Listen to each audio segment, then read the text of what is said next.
Hi, my name is Madeline and I'm your wine club coordinator. I'm here with our winemaker, Brian Maloney, and we're going to taste through the wines in your November wine club shipment. And we're going to start with the 2011 Estate Vineyard Chardonnay. Brian? Thanks, Madeline. I'm really excited to share this 2011 Estate Chardonnay. It comes off our home vineyard right next to the winery, and 2011 is the first year we really had enough wine to share with all our fans out there in the wine club. So this is from two different selections of Chardonnay. One is a traditional long time cutting that's been in California for a long time called the Old Wente, and the other is a newer selection called Clone 809 coming out of the University of Dijon. Both of them have kind of this kind of wild tropical element that can happen in really warm years. But in cool years, that same tropical element tends to be a little bit more on the floral side and can actually be a little bit hidden in a wine until it gets a little bit of air. So especially with this Estate Chardonnay right now. Oh, it's just starting to open up this morning. You'll get a little bit of that, really nice nutty French oak characteristic to this wine. But then as it opens up and kind of explores the glass a little bit, you get those lavender notes, you get the jasmine flower and things like that starting to come off. Really, really pretty aspects to Russian River Chardonnay, and one of the reasons we think that our Estate Chardonnay is going to become one of the gems within our little crown of Chardonnay vineyards that we work with. The next wine in your wine club shipment is going to be the 2010 Pinocchio Vineyard Pinot Noir, and this is one of my personal favorites, and I think yours too, Brian. Yeah, no, I really love the Pinocchio Vineyard. It's a great site located off of Bloomfield Road.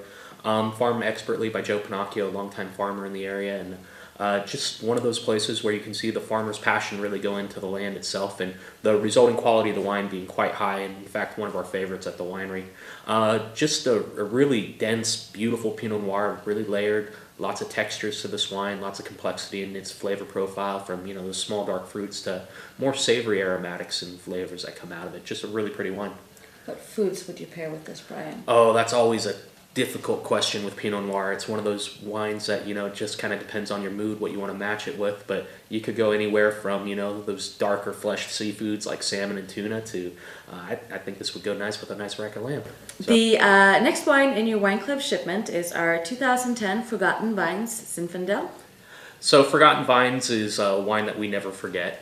And in 2010, it was a very memorable year for Zinfandel because it really began with tragedy.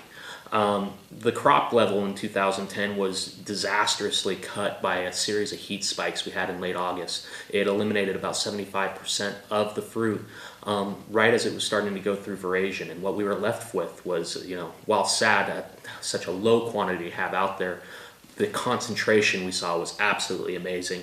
And with these old vines in particular, some of the best quality production that we've seen ever. This is our best of class winner from the 2013 Harvest Fair in Sonoma County. What those people saw and what we see in this wine is just a tremendous amount of intensity, dark fruit characteristic, and a tannic backbone that looks like a Petit Syrah / Zinfandel blend, which is really what the base of this wine is, that'll age for years and years to come. One of the best forgotten vines we've ever made, and I hope you guys enjoy it because there's not a lot of it. Cheers.